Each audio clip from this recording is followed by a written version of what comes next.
finest show we have ever held with nearly twice as many dogs benched as last year. Refreshments are being served at the marquee at the west end of the grounds.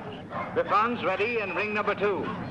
Next event, number 729. Collies bred by exhibitors. Have your dogs ready. Quiet, please, during the judging. Attention, please. Judging in ring 1. Event number 728. Scottish Terriers, American bred dogs. Great Danes in ring number 2. Great Scots in ring number 1. This is number 292, Captain McTavish, shown by the owner, the well-known fancier, Mr. Philo Vance, whose kennel comprises some of the finest campaigners in America. That's fine, I'll smile, please. Cup to your right. That's great. Sorry, boys, but these are not trophies. Hold it. Hold it right there. Thank you. Thank you so much. Mind if we go now? I can stand one dog, but this bedlam is getting on my nerves. Don't be impatient, darling. We'll have plenty of time for dinner.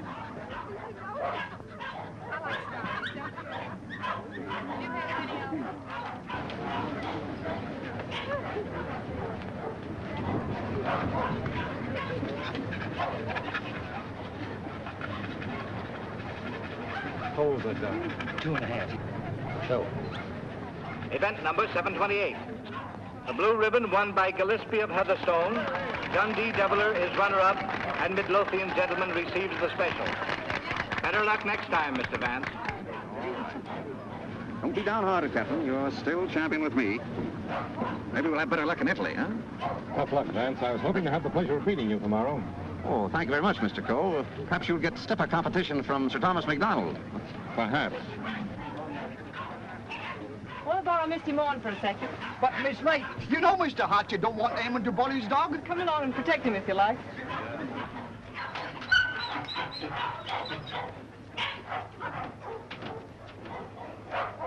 That's enough, Sir Thomas. I wouldn't take off another whiskey. I think you're right, Sandy. Get ready. Hold it. Thanks. There you are, Gilly, laddie. Hello, Hilda. Hello, Tom. Well, what's the idea? Thought we'd do a little private judging. I don't imagine your uncle would particularly approve of this. I'm sure he wouldn't. Hold him a minute, Sandy. Let's take a good look at him. All right. Come on, let's see. Whip your tail.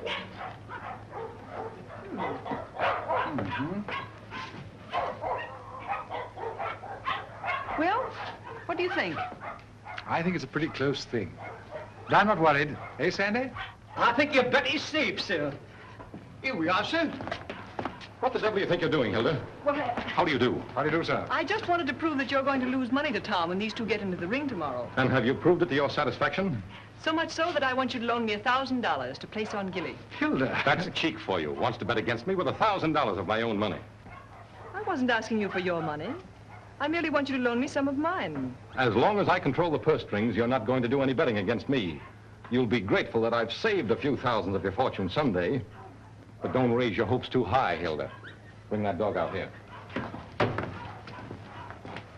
I shouldn't let him worry you, my dear. You knew how I hate him, Tom. Things he's done to me. I despise him. Darling.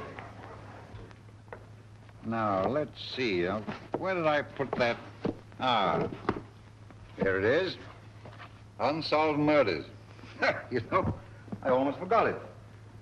I wouldn't have been able to sleep a wink tonight, wondering who murdered who and why. How any intelligent man can read that drivel is beyond me, Brisbane. What time does that Chicago train go? 5 o'clock. Well, it's 4:15. Oh, you've got plenty of time. Yes, I know, but I want to get out of here before Archer gets home. Good afternoon, sir. Afternoon. Is my brother at home? Yes, sir. He's upstairs. Tell him I want to see him. Yes, sir. Your taxi's waiting, sir. All right, there's the bag. Did you get those reservations? Yes, sir. And Mr. Archer told me to tell you he wants to see you, sir. Oh, he did, eh? You tell him I don't want to see him. Tell him I said so. In those words, sir? Exactly. Unless you can think of something stronger. Yes, sir. Of course, it's none of my business, Brisbane. But I wouldn't talk that way in front of Gamble. I don't trust him. I just couldn't resist it. I'd like to see the look on Archer's face when he tells him. I wouldn't. How the deuce can you stand it here? Why, there wouldn't be enough money in the world to compensate me for being Archer Coe's secretary. Oh, he's not as bad as all that.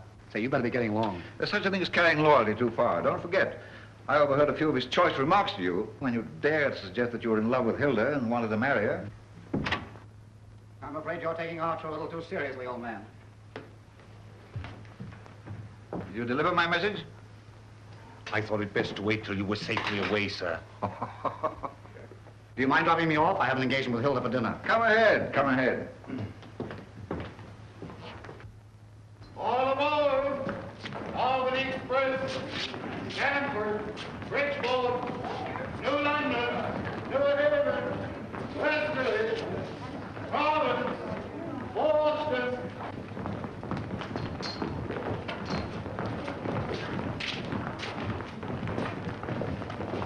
Here is Sir Thomas MacDonald new. What's the matter, Sandy? Something terrible's happened, sir. Gilly's gone. What? And I cannot find him. They've taken him off the bench, sir. Well, he couldn't have got loose.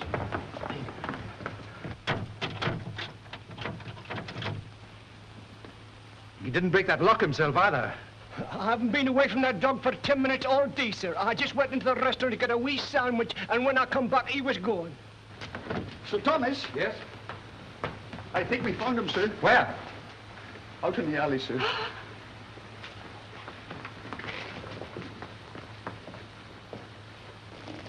This way, sir. Gilly, he's dead. Oh. I'll kill the man who did this.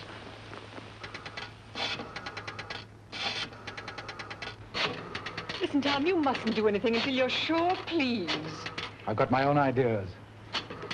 Oh, I know Uncle Archer's mean and cruel, but I can't believe he'd do a thing like this.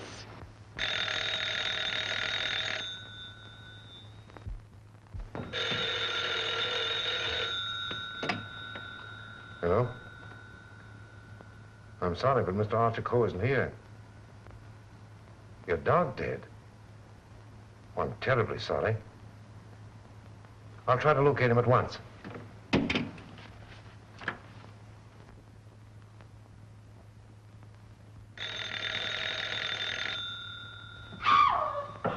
Go away from me, you. Get out of here. Get out. I suspected it when I saw you together this afternoon. You're nothing but a two-timing... Get out of my apartment. Get out. From now on, it is your apartment. All yours. I'm getting out for good.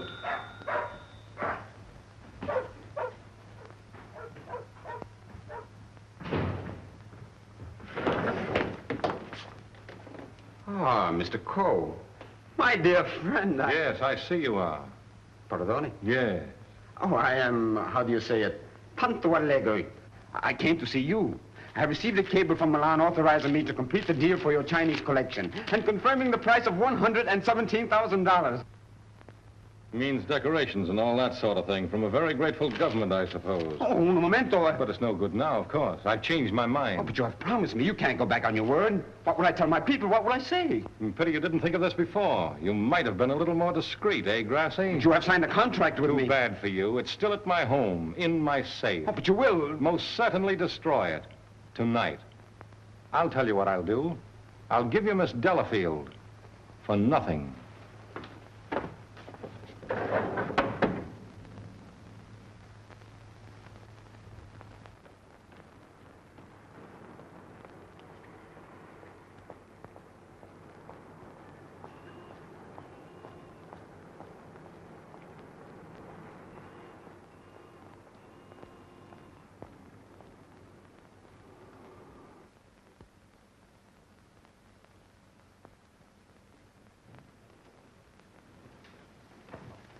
Hey, Liang. At it again, eh? I was led to believe that the cook's place is in the kitchen. The next time I shall... I have been expecting my dismissal, Mr. Coe. We have served our purpose, these priceless treasures and I. I overheard Mr. Reed saying you were preparing to sell this whole collection. You've been listening at the keyhole, have you? You cannot sell them, Mr. Coe. Do you think I would have dishonored my ancestors, perjured my soul, cheated my own countrymen to acquire these for you? Had I not believed that you would reverence them as I do? That's the worst of your race, a pack of mawkish sentimentalists about your ancestors. I don't need you tonight. Go on, get out.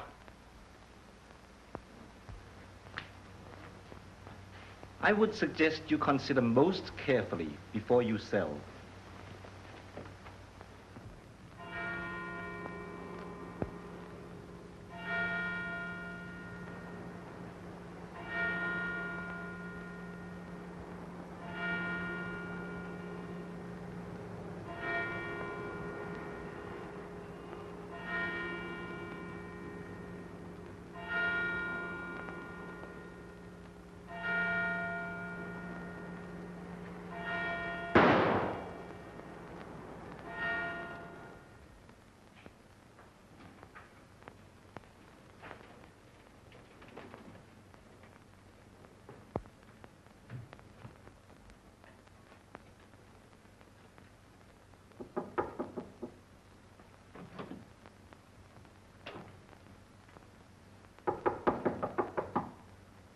Coe.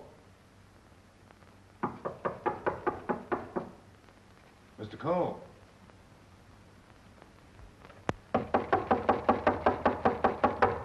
Breakfast, Mr. Coe. Breakfast.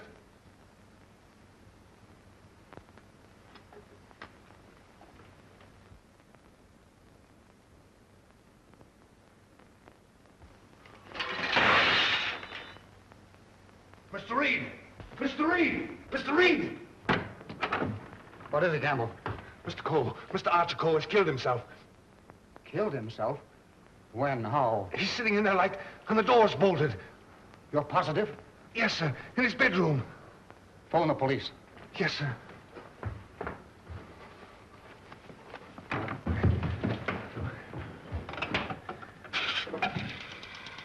Hello? Give me police headquarters, quick. Homicide, Sergeant Miller speaking. Now, wait a minute, I don't get you. Take it easy. All right, let me get worse. Suicide. Suicide? Wait a minute, you're not going to run out on this hand. Yep. Who? Archer Coe, 98 East 71st Street. Okay, I got you. Is that it, Sergeant? Yeah. Well, goodbye, Ernest. Sergeant, heed to you, Cub. Kick in with that 6 bits. Oh, relax, will you? This is your case, Sergeant. You better get the boys out. 98 71st Street? That's right. All right, come on, Snick. Tell Dr. Amos to hurry right out to 98 East 71st Street. Did you say east, Sergeant? East, yes. I got it. Daily Mail? Give me a city desk. Calling car 18, car 18. Oh, times? Charlie Adler. 98 East 71st Street. Last night, Archer Coe committed suicide. Proceed immediately and call your station for instruction.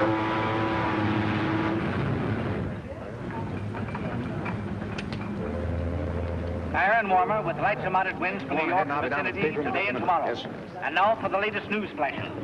Archer Coe, the well-known sportsman and collector, committed suicide last night at his home, 98 East 71st Street. His body was discovered by the butler at 8 this morning when he took up a breakfast tray.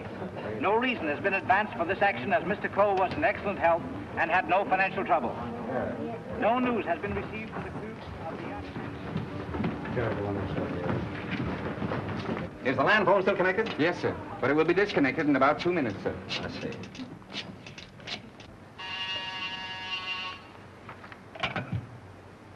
Hello? Hello, Markham. Hello, Vance. I thought you were on your way to Italy. I am. Well, I say, Markham, I just heard about Archer Coe. Yes. Too bad he had to bump himself off like that. That's why I called you. Are you sure that he did bump himself off? Well, his butler tells us he's sitting in a locked room with a revolver in his hand and a bullet in his head. I don't know what else you'd call him. I don't want to butt into your affairs, but aren't you a bit hasty in jumping to that conclusion? Hasty? Why? Well, if you knew Archer Coe, you would know that suicide is almost a psychological impossibility for him. Psychological bosh. 2 and 2 make 4, don't they? But how do you know you have 2 and 2? Just let me point out to you. Oh, point out the Statue of Liberty. Say, Vance. Hello? Hello? The land phone has been disconnected, sir. Oh.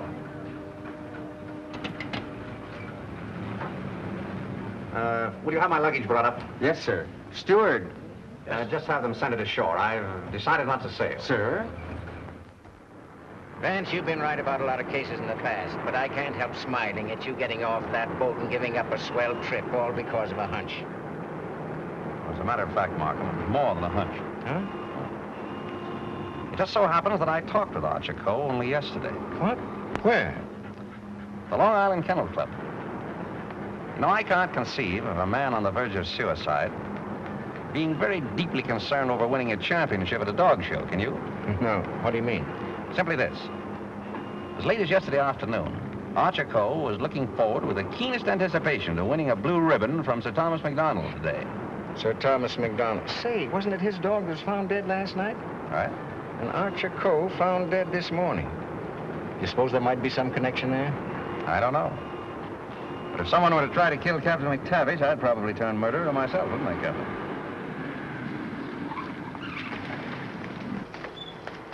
Hello, Mr. Markham. I got your message to hold everything up. What's the idea? Hello, Mr. Vance. Good morning, Sergeant. Well, it's been a long time. Several years. I might have known it would be you, the world's champion troubleshooter. Come on, boys. Come inside. Well, Chief, this is another just open and shut case. Mr. Reed, the secretary. This is Gamble, the butler. Yes, sir. Mr. Markham, the district attorney. How do you do, sir? And, Mr. Vance. How do you do? How do you do? Everything just as it was? Well, they said they haven't touched anything. We thought it best to leave everything intact, sir. Good. Where's the room? Upstairs. This way, please.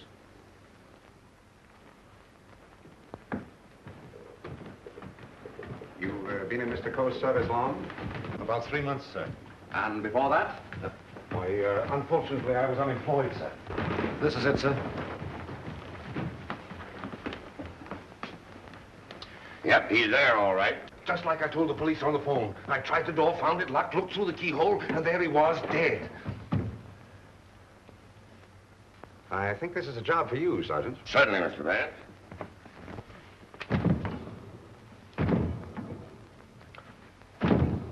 Well, Hennessy, what are you standing there for? Your health? This takes beef. All right.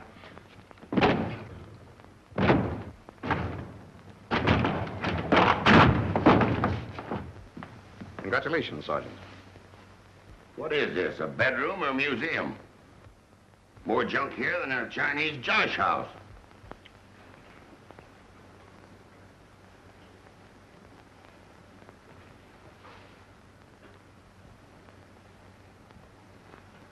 I trust I did the right thing, sir, by not breaking down the door. I realized I could be of no help to him. Oh, he's been quite dead for hours. Bumped himself off, that's plain enough. Certainly looks that way, Vance. I'm afraid your trip was spoiled for nothing. I think not, Markham. This may prove far more interesting than a trip to Europe.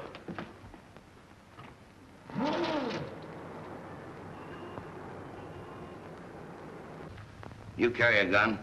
No, sir. You? Yes, sir, but only at night for the protection of the household. Is that it? Why, Come on. No, that was Mr. Archer's. But he always kept it in a desk drawer downstairs. I saw it yesterday morning as I was putting away some papers. Oh, you did, eh? Did Mr. Coe generally keep his windows locked? Why, no, sir. As a matter of fact, he was a great believer in fresh air. Ah, indeed.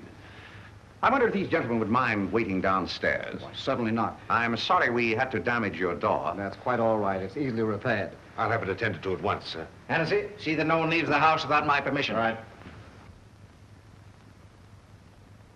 It's as plain as a nose on your face. This guy locked himself in here and blew out his brains. I wish I could agree with you, Sergeant. How the devil could it be anything but suicide? It was all very well for you to theorize before we got here, Vance. But now that you've seen this, and there are no signs of a struggle... And the door bolted on the inside, and no means of entrance to the room... Ah, no other means of entrance. How right you are, Sergeant. But we can hardly call a second-story window a means of entrance.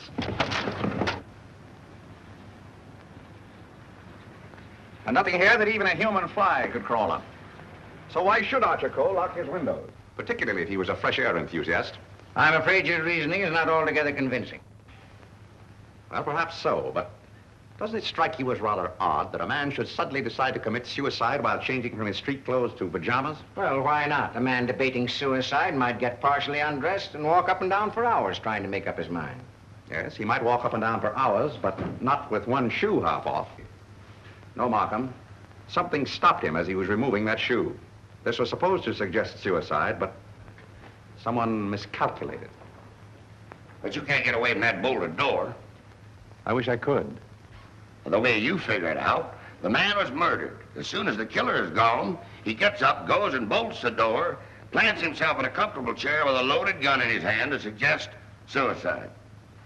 That's a swell theory. Hello, Gamble. What is this? What's happened? Something terrible has happened, Miss Lake. Hilda. What is it, Raymond? What is it? It's your Uncle Archer, Hilda. He killed himself last night. Where? They're upstairs.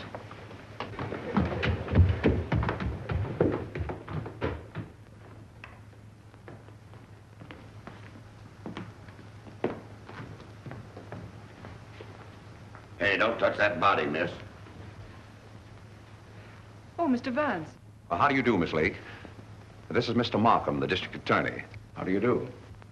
Miss Lake, he's Coe's niece. I'm sorry, Miss Lake, but you mustn't touch anything until the medical examiner arrives. It's against regulation. Is it also against regulations to tell me what's happened? We arrived only a few moments ago. We found your uncle as you see him. It has every appearance of suicide. I doubt it. Do you know of anyone who would have reason to kill your uncle? Yes, I had for one. Why, Miss Lake? Because he stood in the way of everything I wanted. He made my life miserable because he held the purse strings. And because he was jealous of every man who came near me.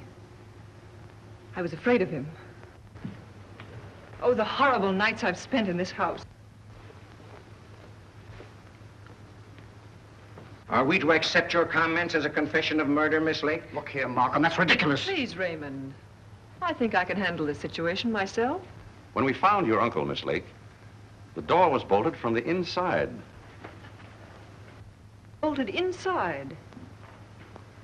Oh. Maybe he did shoot himself. Can't you make up your mind? Do you know of anyone else who felt as you do about your uncle? Practically everyone he came in contact with. He was ruthless. He wanted his own way in everything. I imagine there are plenty of Chinese who will be glad to know that his collecting days are over. Ask our cook. I shall. Can you think of anyone else? Well, Uncle Brisbane shared my feelings toward him, I'm sure. Where is this Brisbane guy? Maybe he decided to do something about it. That's impossible. He's on his way to Chicago. He left on the 5 o'clock train yesterday afternoon. He'd be just about getting there by now. Well, you'd probably like to wire him, wouldn't you? Why, yes, of course. Is that all? For the present, yes.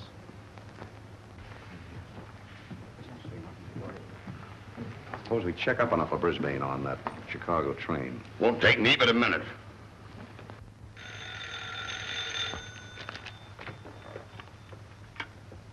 Hello? Come on, Simpkin. Get your feet off the boss's desk and jump down to Grand Central.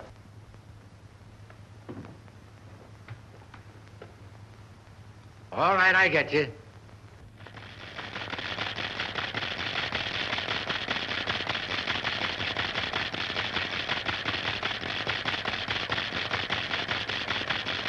Yes, Mr. Heath.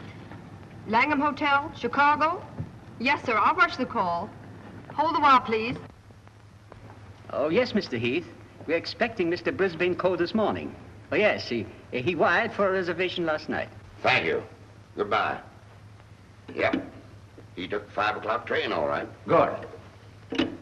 You know, there's a few things I'd like to find out about this girl, Hilda Lake. Why are you always trying to check up on me? I'm not trying to check up on you, Hilda. I want to help you. Well, you know how I feel about you. You know that I love you. But lately you seem to have changed. Every time I want to speak to you about marriage, you evade me. What's on your mind? Oh, nothing, nothing. Raymond, I never said I'd marry you. But I thought that now that I could take you away from here. You might as well know now as later. When all this is cleared up, I'm going to marry Thomas MacDonald. Oh. Oh, try to understand, Raymond. I'm sorry. Oh, don't tell me. Come on, don't try to kid us. quiet. Oh, suicide, my eye, with the DA himself and Vance on the job? It's suicide, and that's that. Oh, come on, have a cigar. It's still suicide. Hey, wait a minute. Are you a reporter? No, I'm Sir Thomas MacDonald. I'd like to talk to the officer in charge here. Oh, come on inside. Tom! Why didn't you stay away from here? And leave you to face this thing alone? But you promised me last night you wouldn't come here. Won't you go, please? I can bluff it through. I don't want the police asking you questions. I know all the answers. Oh, but please go for my sake. Well, let's forget about it, shall we? It's too late now in any case. The police are guarding every entrance. Wait a moment. You can cross through that yard and get to your apartment. No one will see you. Take the first boat to England and I'll join you as soon as I can. Watch out for those newspaper men, Sir Thomas. They're even deadlier than the police. I had no intention of leaving. Ah, good. Oh, by the way, I was sorry to hear about the death of your dog last night. Oh, thanks. You didn't by any chance discuss it with Archer Coe, did you? No. If I had, I might have killed him. Well, did you? That's your problem. Yeah, man, I want to see. Any news, Doctor? How about a statement Give now? me a chance. Oh, wait a minute. I'm a doctor, not a magician. Almost full and funny. Go on now, scram. All right, now let's Wait a minute. Got to get in here. Hello, Doc. Hello. Hello, Kelsey. Where have you been? Haven't seen you for a long time. Working hard. What kept you so long? Did you walk all the way? You always pick on me at mealtime. I was in the middle of cakes and sausage. What have you got? Just plain suicide.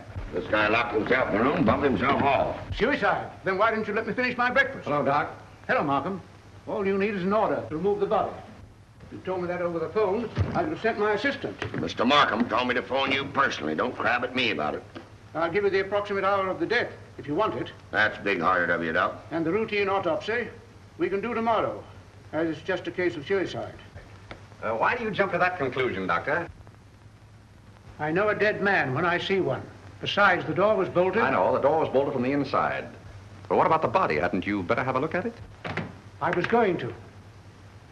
I'm a doctor, not a detective.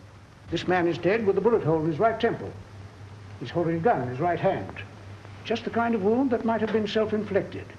The position is natural, and the door was locked on the inside. Well, let me see. That's strange. Did you find something to disturb you, Doctor? Plenty. There's blood in his mouth, and he's got a skull fracture from some club-like instrument. Now, what about the bullet wound in his temple? There's no blood there. That's so. Gentlemen, when that bullet entered this man's head, he had been dead for hours. Can you place the time of his death? I'd say from 8 to 12 hours ago. Would you say that the revolver was placed in his hand before rigor mortis set in? Yes. Did he die from the effects of the blow on the head? No. Probably rendered him unconscious for a while, but that wouldn't have killed him. Not powerful enough. The blow didn't kill him, the bullet didn't kill him, and yet he's dead. Suppose we try to find out just what did kill him. Glad you thought of that, Mr. Vance. It's not a bad idea. Perhaps I'd better take another look. All right, boys. Let's pick up these clues before they get mussed up here. Hey, just a minute, Doc, please. Ready? Give me a hand, Sergeant. Help me lift the body over to the bed. Where do you want to put it? All right, boys, the regular routine. Let's get this body over on the bed. Around the handles, around the line. Get that bleach and line. All right, Chief. Get all. Black powder. Hey, here they come, boys. Let's get All right. Lift him easy. Easy. There he is. Now then, All right, just a little more that way. All right, That's bad for you, Doc? That's it. There couldn't have been much of a struggle. His hair isn't even mussed. Maybe somebody slugged him and then combed his hair. By George, now I've got it. Stabbed below the left shoulder blade, near the spine. There's no external bleeding. Internal hemorrhage, huh? That's it. What do you think of the suicide theory now, Sergeant? Well, it's slightly complicated for him to shot, slugged, and stabbed himself, particularly in the back. Yeah, it's very complicated. Oh, Markham. Yes. You see, there's no hole in the back of his pajama jacket. So he couldn't have been wearing that when he was stabbed. But get this. There's a hole in the back of his coat and another in his waistcoat. bloodstained. He must have been fully dressed when he was attacked. That is me out. I finished. I suppose you'll want a quick autopsy. Yes. Get that body down to the morgue as soon as possible. Good day, gentlemen. Good day. Hey, now, Yes? do you think there's any possible chance of that being suicide? What? All right. Just a fair question, big boy. Go on home and get your hotcakes and sausage. You need the strength. Hennessy. Yeah. Hurry up with that dead wire. Right. Any report on that wire? Not yet, Sarge.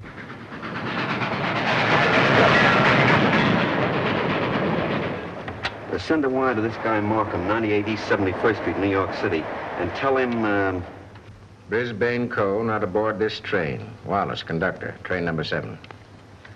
Sit down.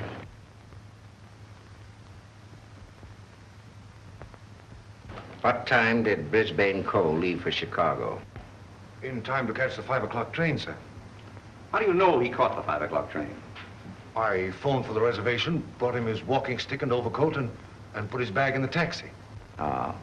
Did you remain in the house all evening? Why, no, sir. I went out about 6:30. It was a servant's night off. Everyone was out to dinner. Did you notice anything unusual in Mr. Brisbane's manner when he left? Oh, now that you mention it, he was distracted and very irritable. You say you gave him his stick? Yes, sir. What kind of stick? His favorite, an ivory-handled one. He never went anywhere without it, sir. You're quite sure he took that particular stick with him? Positive. I handed it to him myself, sir. Did you see him when he returned here last evening? Returned? Yes. I didn't know he had returned, sir. Then whose ivory-headed stick is that hanging over that chair in the hall? I don't know, sir. I swear I don't know. Sit down. Steady, Gamble, steady. Is this it? Is it? Yes, sir. I can't understand it. I suppose you saw nothing of his bag? Why, no, sir. Well, if he brought his cane back here, what did he do with his bag? Ah, very good, Sergeant. That's just the point. He undoubtedly left it somewhere. But where? I should think the most logical place would be the check room at the Grand Central Station. What kind of a bag was it? Just an ordinary pigskin bag, sir, with his initials BC on it. Is that it? Yeah, that looks like it. There's your police department receipt. What time was this check? 4:45. Thanks, pal. Okay. Well, here it is. Put it here. Did you examine the contents? No, I brought it right up here. I'll open it. Did you find out what time this was checked? Yeah. There you are. 4:45. He must have gone direct from the house to the station. Did the attendant remember who left this? No, he said there was some men at them, but most of the time he didn't even notice the people. Well, there's shaving kit, shirts, underwear, socks, collars, slippers. Nothing in there that a man wouldn't ordinarily take with him on a short trip. Except this, perhaps. Unsolved murders. That's a swell book to take to Chicago. That's rather odd, isn't it? Yes, more than that. Gentlemen, the mist is beginning to rise. I think I know at least a part of what happened here last night. How about this? Let's say that Brisbane Coe started for Chicago on a night when he knew that no one but Archer would be at home. He missed his train purposely, checked his bag at the station, and returned here to kill his brother. To make a perfect alibi, he planned to take a later train to Chicago. But something stopped him.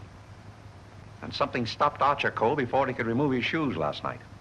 You see what I mean? Those shoes of Archer's, that bag of Brisbane's, his stick hanging there in the hall, it shouldn't have been there. Say, just a minute. Oh, Gamble.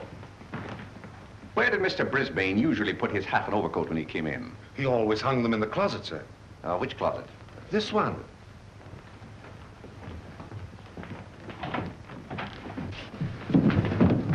Oh!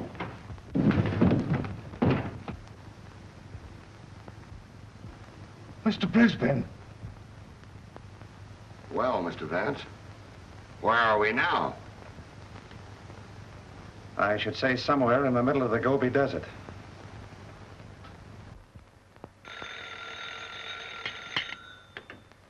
Hello.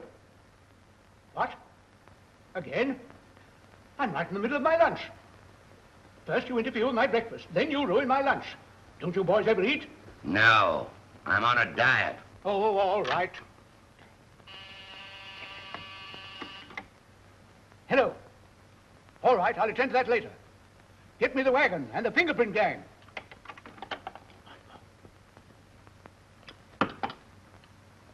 Just a minute, fellas. One side, please. Just a moment, please.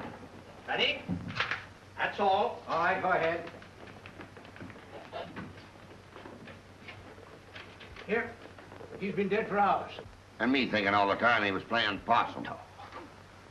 Well, there are too many people in the world anyway. Mr. Vance, this is just ordinary junk. I'm afraid so. And I'd rather hope for something important. Which one of the two victims died first, Arthur? Archer Coe, I think. This one a little later. And the weapon? The same, sharp and narrow.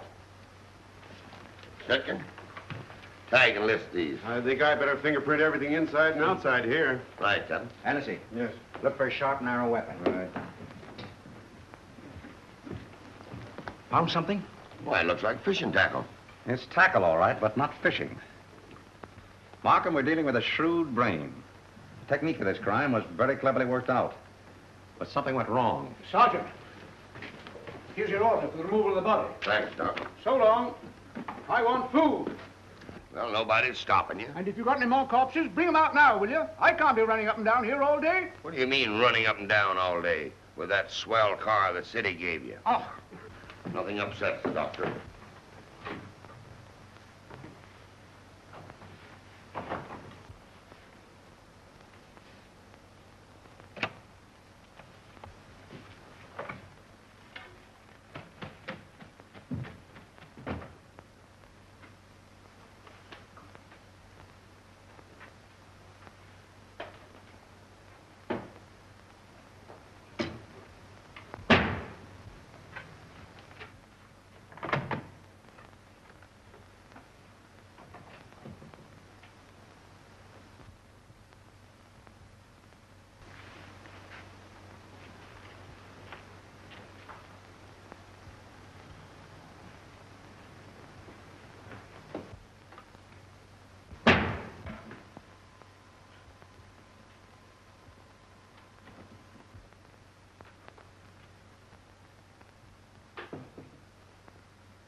Hiya, Captain.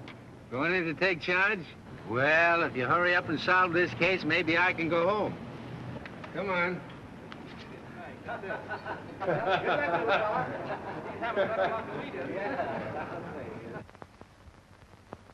can handle everything if I don't get too much interference. Oh, Markham. Yeah? You're just in time for a demonstration. I think I can show you how Brisbane Coe used this fishing tackle. He started for Chicago and merely to provide an alibi. He had other plans in this room. Watch this. Notice the bent pin which is hooked on the bolt handle? This is attached to the string I am now pulling through the keyhole. If you follow the string, you will see that it passes around a pin in the wall. This acts as a pulley, and is also attached to a string passing through the keyhole. You see, the bolt is now being forced into its socket. Well, upon my word.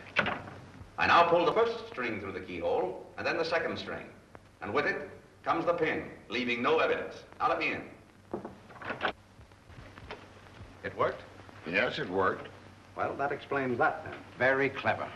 It could have been done that way, but if Brisbane killed Archer Coe, who killed Brisbane and hung him in the closet?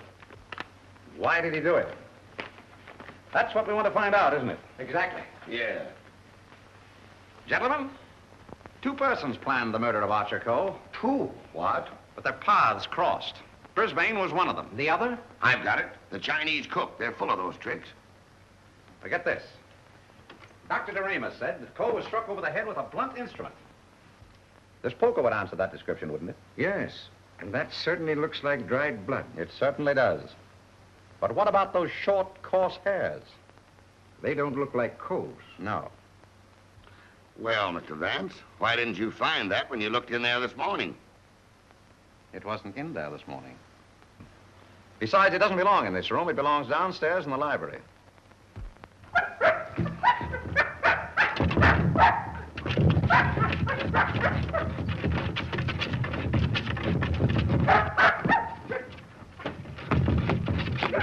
That you, Captain?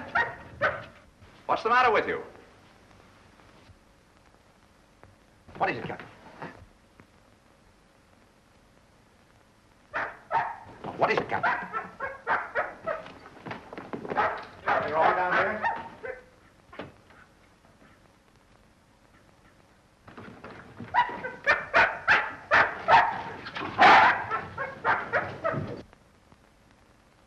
Oh, good boy, Captain.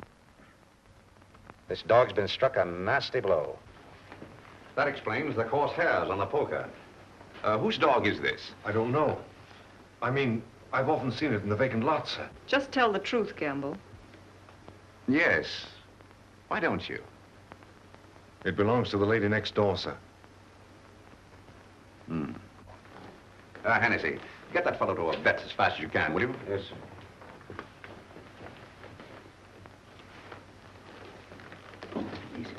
Easy.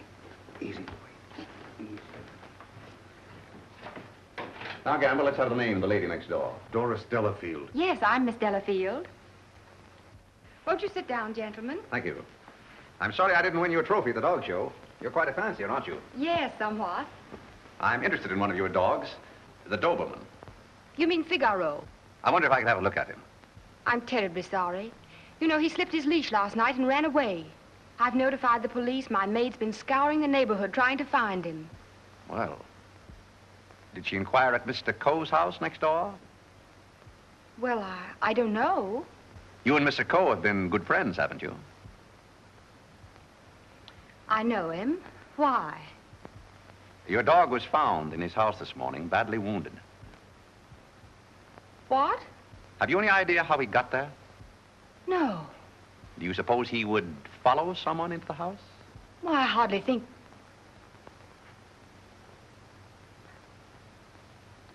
Say, what are you driving at? Mr. Archer Coe and his brother were murdered last night. Murdered? I was afraid that... Just a moment. Hello. Is that Miss Doris Delafield's apartment? Would you please tell Miss Delafield that we couldn't get the reservations for her and Mr. Grassy on A deck, and ask her if B deck would be satisfactory? Miss Delafield will not be sailing. You can cancel a reservation for them both. Both? Do you mind telling me whom the other reservation was for? I refuse to answer that question. Would it be Mr. Grossi? But I am Mr. Grossi. And if I didn't cancel those reservations, who did? What? Miss Delafield. Oh, no, she didn't. No, really, there's been a mistake.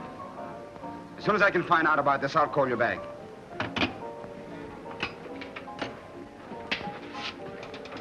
I don't think you'll find Miss Delafield at home just now. And as for the cancellation of your steamship reservations, we regret very much that it was necessary. Who are you? This is Mr. Markham, the district attorney. Oh, I'm honored, but I'm afraid I don't quite understand. It's about this.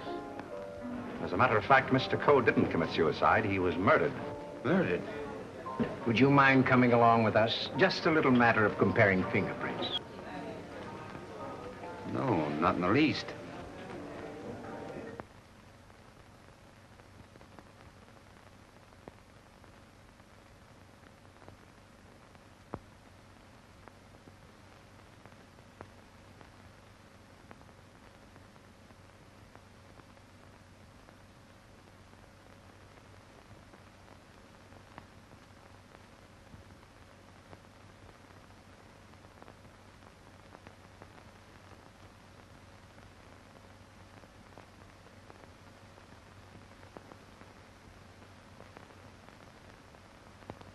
I think that's all.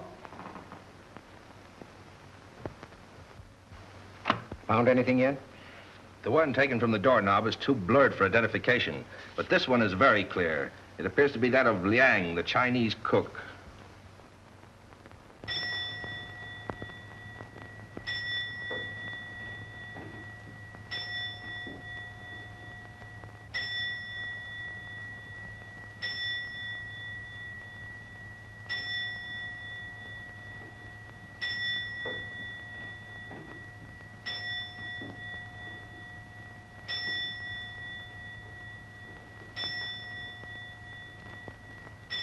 Any luck?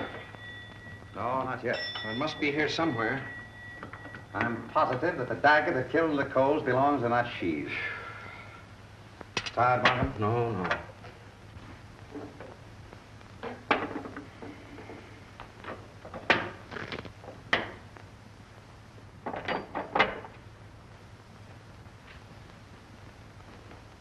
Well.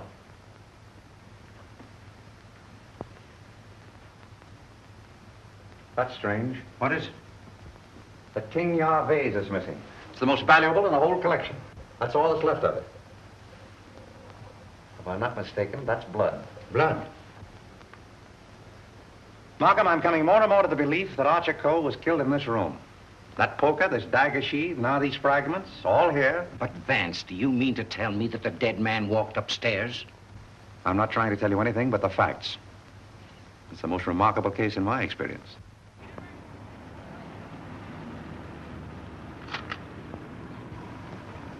Find anything, Cap? Yes, sir. Plenty.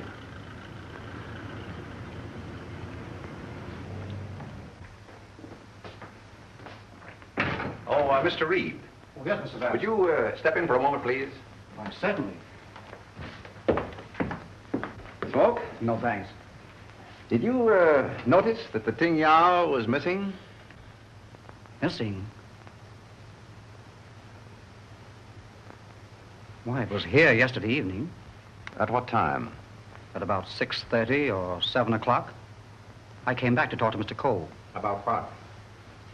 Well, as a matter of fact, I wanted to quit my job as his secretary. Oh, you'd been having some difficulties with him? It was rather a personal matter. I wanted his permission to marry Miss Lake. What did he say to that? He ordered me out. You went? Yes. Where? I went to find Miss Lake. I thought she was at the Kennel Club, but I had a puncture on the way, so it was rather late when I got there. She'd already left with Sir Thomas MacDonald. Then I came home and went directly to bed. Did you hear anything or see anything when you came into the house? No. But after I'd been in bed for a while, I heard some noises downstairs. I opened the door and looked down, but it was only Liang, the Chinese cook, coming in. Was he customarily noisy in entering the house? Oh, as a matter of fact, it's the first time I ever heard him come in. Indeed. Well, I think that's all, Mr. Reed. Thank you. Thank you. If there's anything I can do to help, let me know. Right. Good night. Good night. I think I'd check up on that Kennel Club alibi. I will.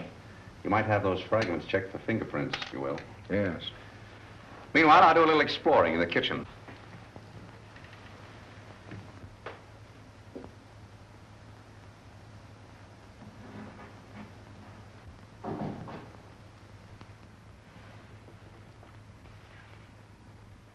Why, Mr. Vance, I thought... Get Markham.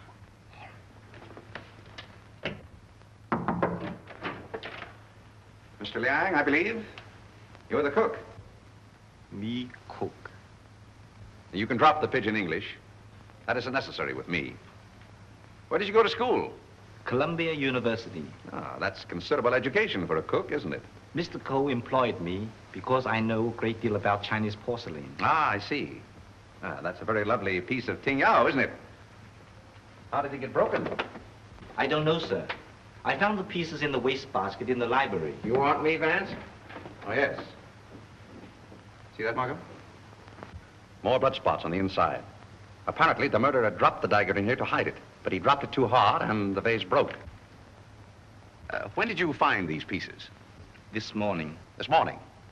You're sure it wasn't last night, about 8 o'clock, let us say? No, sir. I did not get in until after midnight. I'm sure Mr. Reed or Mr. Gamble will tell you that. What time did you find the poker? The poker? Yes, the poker. The one you hid in the Chinese chest in Mr. Archer's room this afternoon. But I don't know what you mean. Oh, yes, you do. I was behind the door in that room when you hid it. Let me handle this, Mr. Vance. Are you going to talk? Or do I have to make you? Wait. I'll tell you the truth. Well, spit it out. When I returned to my room here about 8 o'clock last night... Ah, I thought so. I heard angry, muffled voices in the library. Then a dull sound as of someone falling. I stood at my door here and listened. Then I heard footsteps cross the kitchen and go out the back door. And then? I walked up the corridor, and everything was very quiet. I opened the library door and looked in.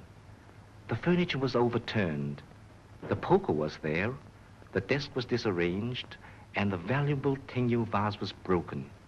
I thought there must be something wrong, so I went upstairs and looked into Mr. Coe's bedroom.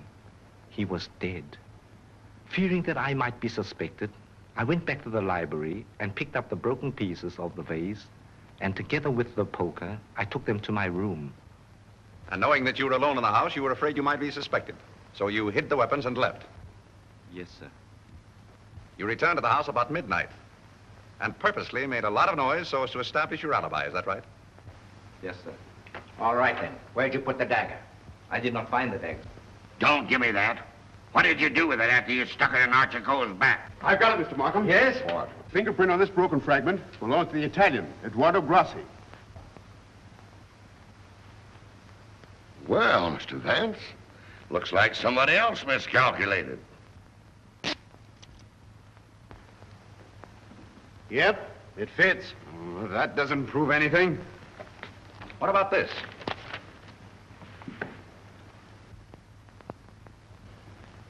Where did you get it? It was in Archer Coe's pocket. What were you doing outside the drawing room window last night? Why, I wanted to be sure that he was alone. Why?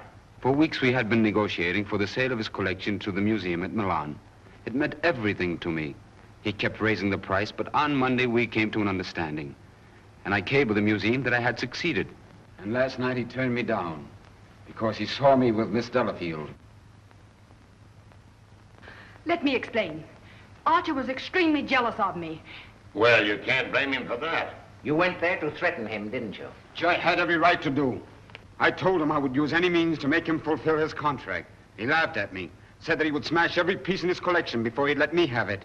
So you picked up the poker and did a little smashing on your own account, eh? I did not. Let me have that fragment, will you? Thank you. You know how that was broken?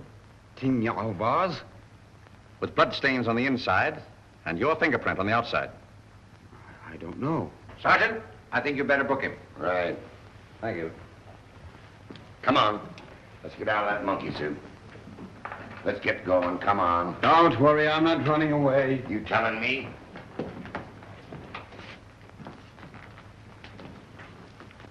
I suspected the Italian all along. Exactly. But why should Grassi also stab Brisbane? And what about the Doberman? You see, Markham, we have nearly all the pieces of the puzzle, but none of them seems to fit. Here we are. This isn't it. This is the basement. I know. Come on. I just want to see where this goes.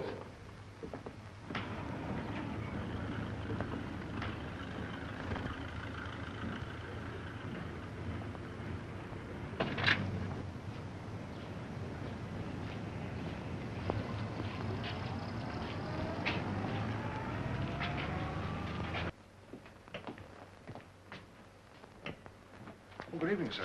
Gamble? By the way, how long have you been using that name? All my life, sir. Dubois checked Gamble's fingerprints at the Identification Bureau, and who do you think he turns out to be? Not Gamble? No. Atlantic Eddie. He used to work the boats on both sides of the ocean. Honestly, Mr. Vance, I haven't turned a trick in 5 years. Oh, that's all right, Eddie. I just wanted to let you know that we're old pals. Sir, someone slipped in the back door and went into one of the front rooms.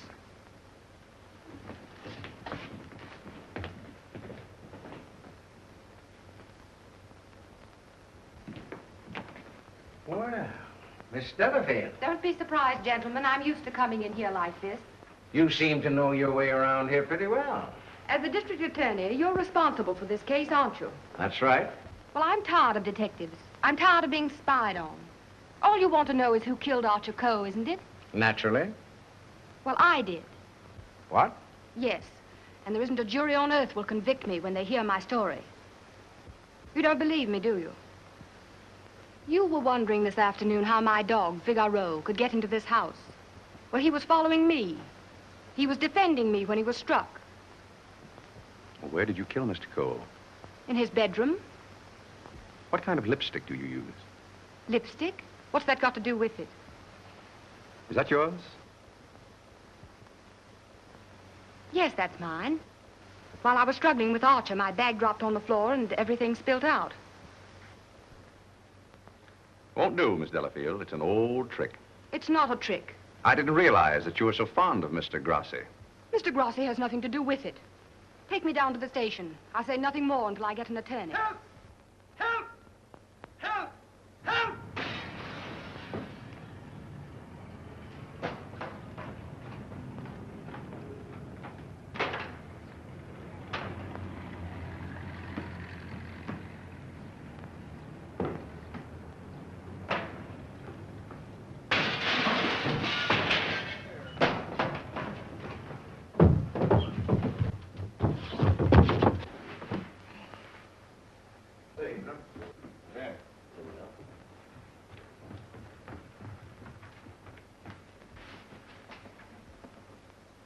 This guy's been stabbed, Hennessy.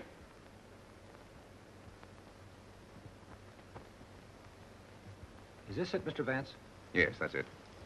Thank you very much. First you spoil my breakfast. Then you break up my lunch. Now you pull me out of bed in the middle of the night. And this fellow not even dead. Why don't you put that in your report, Doc? Of course, fingerprints would never pick up on that silk handle. But it fits perfectly. Where did you find it, Sergeant? Under the bed. Congratulations. That's all right, Mr. Vance.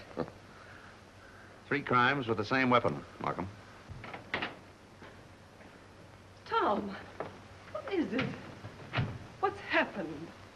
I don't know, dear. Somebody stabbed me. Is it serious, Doctor? Oh, no. I gave him 3 grains of sodium amytal to quiet his nerves. He'll be all right. I'd like to rent a room here till they finish this case. Poor darling. I wish I hadn't got you mixed up in all this. You shouldn't have come here. Let me see this through alone. Oh, I won't leave you.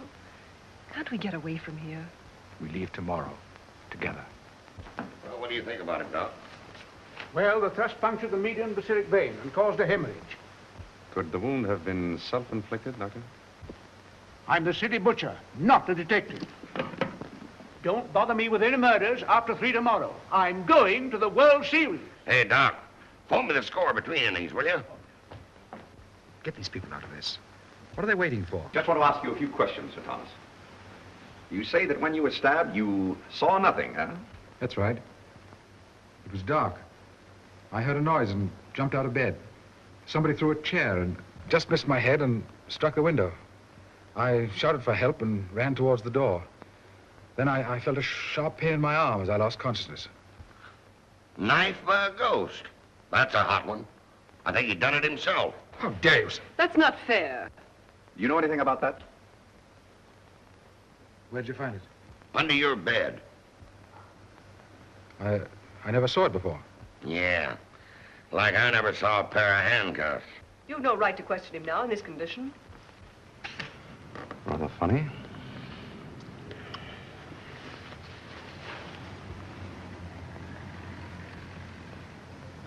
You see what I see in Archer Coe's room? I have a suspicion that whoever killed the Coes came from this house. Probably from this room. Gentlemen, I think I can fit the pieces of this jigsaw puzzle together. Now, here is East 71st Street. This is the Coe house, the yard, and the apartment house next door. Now, let's have a look inside. This is MacDonald's apartment. Directly opposite is the window of Archer Coe's bedroom. Underneath MacDonald's apartment is the cozy little nest of Miss Delafield and her temporary guest, Mr. Grassi. This is the elevator, and here are the stairs that lead directly to the back entrance. From there, it's easy to reach the back entrance to the Coe house across the yard. Now, that's the front hall, and here's the library. On Wednesday evening, between 7:30 and 8 o'clock, Archer Coe was sitting alone in that room. Now remember, it was the servant's night off. The killer must have known this when he came in the back door. He was so intent upon what he was planning to do that he must have left the back door open. Because from somewhere in that vacant lot came a dog, a Doberman Pinscher, belonging to Doris Delafield. He saw the back door standing open and went in. Meanwhile, the killer was moving along the hall toward the library, making absolutely sure that Archer Coe was alone. He knew exactly where he was going and exactly what he was going to do. He came so silently that it must have startled Archer Coe when he looked up and saw him carefully closing the door. It is my conjecture, gentlemen, that a terrific argument took place. Archer Coe must have struck him, and as he fell back, he picked up the poker as the first weapon that came in his hand. He struck Archer Coe on the head. Coe collapsed across the desk, his hands groping in the drawer of the desk for his gun. Then, in a blind rage of the moment, the killer saw a Chinese dagger. He seized it and stabbed Archer Coe in the back. Coe probably fell to the floor. Meantime, our Doberman Pinscher was coming closer and closer, probably attracted by the sound of the struggle in the library. As the killer opened the door to escape, he saw the Doberman Pinscher in the hall coming toward him. He again picked up the poker as the dog entered the room. True to the instinct of his breed, the dog sensed an enemy. He leaped. The killer struck, and the dog fell, badly wounded. Now he tried to hide the dagger in the Tingya vase. He dropped it too hard, and the porcelain broke into bits. He picked up the dagger again and went out the same way he came in. Meanwhile, Coe slowly regained consciousness and pulled himself to his feet. You remember, gentlemen, that Dr. Doremus said Coe died of an internal hemorrhage. And that is the key to the whole situation. Archer Coe, already a dying man, walked upstairs. And what is even more terrible, he did not know that he had been stabbed. He went to his room and, feeling a little faint probably, he removed his coat and vest and hung them in the closet where we found them. He put on his pajama top and went to the window and raised the shade. Can you imagine the killer's emotions when, from someplace in the apartment house across the vacant lot, he looked over and saw the man he thought he had killed standing there at the window? He knew then that he had to go back and complete his job to save himself. Feeling very faint by now, Archer Coe went from the window to the chair beside his desk, where he sat down. There, he started to remove his shoes. You remember just how we found him. In the very act of removing them, before he could get one of them entirely off, he died. I don't think he ever knew what killed him. Now we come to the most awful part of the tragedy. Brisbane Coe came back to the house with a cleverly worked out plan for killing his brother. He also knew that it was the servants' night out and that he would not be disturbed. He went down the hall to the library, and from the drawer of the desk, he took Archer Coe's own revolver and put it into his pocket. Then, turning out the light on the desk, he went out of the room. He hung his stick over the chair in the hall and tiptoed up the stairs and into Archer Coe's room. He saw his brother sitting in his easy chair, apparently asleep. I can see him tiptoe across the room. And from somewhere just across the desk, he took out the revolver and with careful aim, he pulled the trigger. Meantime, the killer, believing that he had only wounded Archer Coe, came back by the same route to finish his job. Then Brisbane closed the window, lowered the shade, and returning to the body, he carefully placed the gun in Archer's hand, as though it had been suicide. Then he went to the door, and with the two pieces of string, the pins and the darning needle, he was able to bolt the door on the inside, just as I showed you. A very clever device, gentlemen, which he had discovered in the book of Unsolved Murders, which we found in his suitcase. Then, gentlemen, Brisbane went on down the stairs, little knowing what awaited him there. The killer mistook Brisbane for Archer Coe and drove the dagger into Brisbane's back. Then, to hide the body, he dragged it into the closet. I doubt if he even discovered his mistake until the next day. That's great. But who did all that?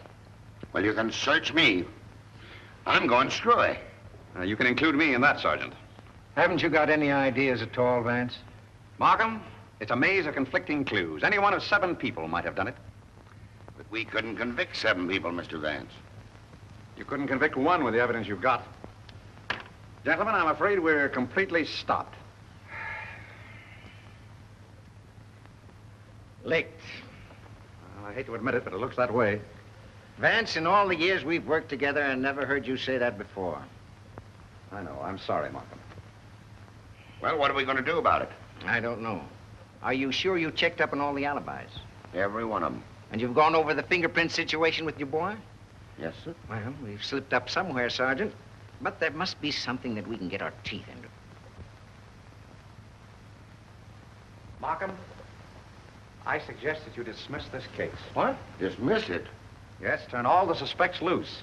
I can just see all the newspapers in this town screaming for a new district attorney. Well, we can probably cover you up all right, Mr. Markham. I've said it was suicide all along. Yes, I know. We could put that solution on it, but I hate to do it. All right, Sergeant. Go ahead. Turn him loose. Turn him loose? Yes. Well, Mr. Vance, this is once we're both stuck. When you give up, Vance, I'm sunk. Oh, I haven't given up. I have another idea. What? If it works, I'll have your killer for you in half an hour. I'm going to arrange a little meeting with him now. What? But you let me dismiss all the suspects. Yeah, that's just what I wanted you to do.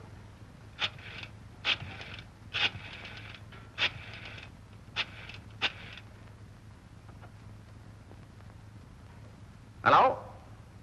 This is Mr. Vance. I hope I haven't disturbed you. I wondered if you'd do me a little favor. Mr. Markham. Yes. Can I see you a minute?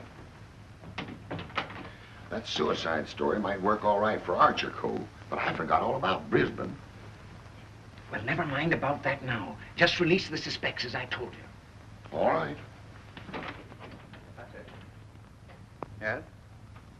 That's right. At 4:30. And just get him into an argument. Oh, I'll have him with me. I'm depending on his instinct. That's right. Thanks. If we can catch him off his guard, I think he'll give himself away. Come on, Markham. We've got to get there before 4:25. Mr. Vance. They're in the library now. Oh, darling, let me help you. All right, dear. Thanks.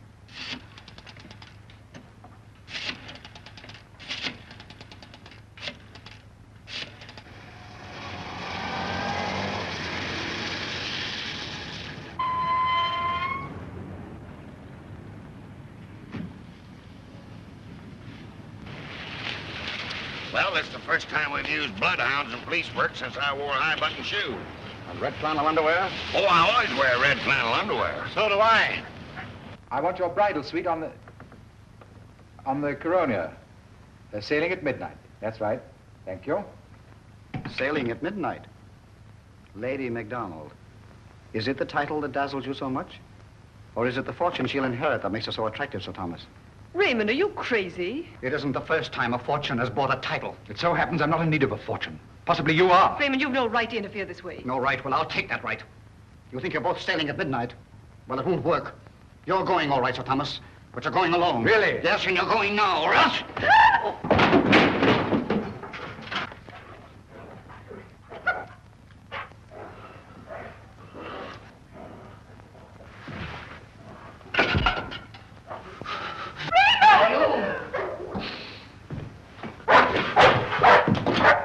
Ah, the poker again, huh?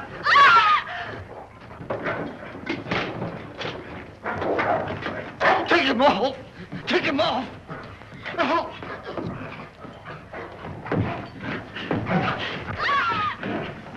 Take him off, will you? Will you take him off?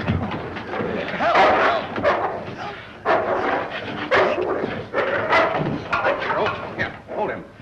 did you kill Archer Coe? Why did you kill him? I didn't mean to kill him. But you did, eh? I tell you, I didn't mean to kill him. He struck me when I told him I wanted to marry Hilda. And I lost my head. I hit him with a poker. I don't remember anything after that. What about Brisbane? It was a terrible mistake. And MacDonald? I still would kill him if I could. There's your man, Sergeant. You made a fatal mistake, Reed, when you reached for that poker. Somebody swiped my bracelets. You dropped them in the pantry. Oh. All right, Hennessy. Take down booking. I want to thank you very much for your cooperation. Not at all. It was Sir Thomas I telephoned from your office, Markham. He very cleverly helped us stage this little scene. We have to thank the dog for the rest. Well, we did it again, Mr. Vance. Congratulations, Sergeant. Thank you. I'll certainly mention you in my story to the papers. Thank you. Oh, that's all right, Mr. Vance.